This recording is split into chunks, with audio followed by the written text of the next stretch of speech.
بسم اللہ الرحمن الرحیم۔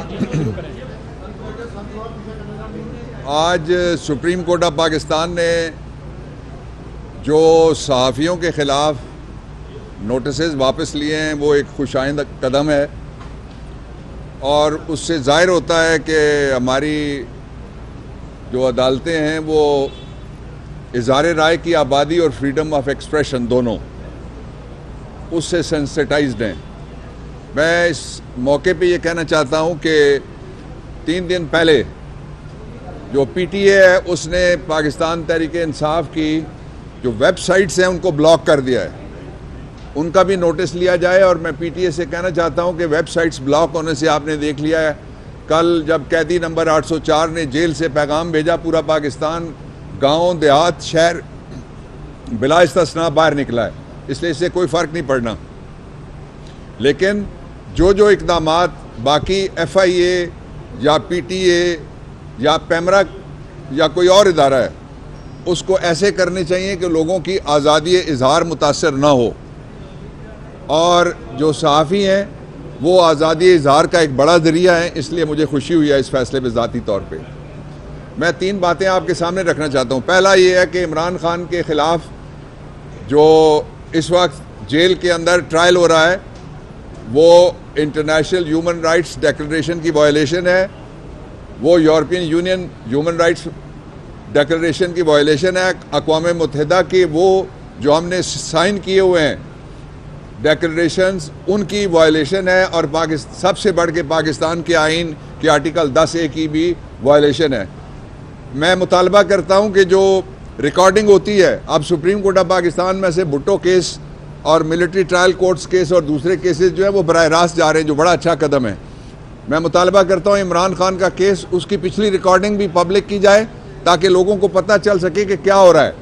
میں یہ بات آپ کو حیران کن شاید لگے کہ عمران خان جب ایویڈنس ریکارڈ ہو رہی ہوتی ہے، شہادتیں لکھی جا رہی ہوتی ہیں، تھوڑی دیر کے لیے ان کو لایا جاتا ہے، پھر سیل میں بند کر دیا جاتا ہے، اور ان کی غیر موجودگی میں ساری کارروائی ہو رہی ہے۔ پاکستان کے قانون کے اندر کسی کو وکیل کے حق سے محروم نہیں کیا جا سکتا۔ چوائس کا وکیل ہر ملزم کا حق ہے، آئین کے آرٹیکل 10 کو آپ اٹھا کے پڑھ لیجئے، اور یہ فنڈامنٹل رائٹ ہے، وہ وائلیٹ ہوا ہے۔ اور اس وقت وہاں پہ کوئی ٹرائل نہیں ہو رہا، مرڈر آف اے ٹرائل ہو رہا ہے، خون کیا جا رہا ہے انصاف کا۔ دوسری بات یہ ہے، جس شخص کے لیے یہ سارا کچھ ڈرامہ سٹیج کیا گیا تھا، جب وہ اسلام آباد ایئرپورٹ پہ اترا نواز شریف تو اس کو سفید جھنڈی دکھائی گئی تھی، اب اس کو لال جھنڈی مل گئی ہے۔ وہ کوئی وزیر اعظم وغیرہ نہیں بن رہا، نہ وہ ملک سنبھال سکتا ہے، وہ اپنے کاروبار کے علاوہ کچھ بھی نہیں سنبھال سکتا، وہ اپنے خاندان کے علاوہ کسی کو بھی نہیں سنبھال سکتا، وہ اور اپنے مفادات کے علاوہ وہ کسی کے ساتھ بھی مخلص نہیں ہے۔ اور کوئی بند کمرے میں یا بند دیواروں کے اوپر یا بند پردے کے پیچھے کوئی فیصلہ قابل قبول نہیں ہوگا پاکستان کے لوگوں کے لیے۔ پاکستان کے لوگوں کو موقع دیا جائے، 5 سال میں ایک دفعہ موقع ملتا ہے، اور کوئی سرکاری ملازم بیوروکریسی یا جو 5 گورنمنٹ سٹوجز بیٹھی ہوئی ہیں یہ بیٹھ کے یہ کہیں کہ اس کو ووٹ ڈالو، اس کو نہ ووٹ ڈالو، اس طرح سے ووٹ ڈالو، اس طرح سے الیکشن لڑو۔ لوگوں کو آزادی دینی چاہیے، یہ آزاد ملک ہے، اس کا آئین آزاد کیا جانا چاہیے، اس کے میڈیا کو آزاد کرنا چاہیے، اس کے نظام قانون و انصاف کو آزادی سے کام کرنے دینا چاہیے۔ اس لیے جو اس وقت جتنی بھی کوشش ہو رہی ہے وہ ایک کوشش ہے کہ 8 تاریخ سے پہلے عمران خان کے خلاف جس طرح سے پہلے ایک کینگرو کورٹ کے متعصب جج سے فیصلہ لیا گیا تھا اسی کا ری پلے کرنے کی کوشش کی جا رہی ہے۔ بیسکلی یہ ذوالفقار علی بھٹو کے ساتھ جو ہوا تھا بطور وزیر اعظم، کہ ایسے جرم میں سزا دی گئی جس کی کبھی 76 سال میں کسی دوسرے کو سزا نہیں ملی، نہ انڈیا میں، نہ پاکستان میں، نہ بنگلہ دیش میں، جہاں پہ آئی پی سی، بی پی سی اور پی پی سی پاکستان میں، پاکستان پینل کوڈ میں 109 میں کبھی کسی کو سزائے موت نہیں ہوئی۔ تو اس لیے ابھی تک بھی نظام انصاف کے چہرے پہ وہ داغ ہے،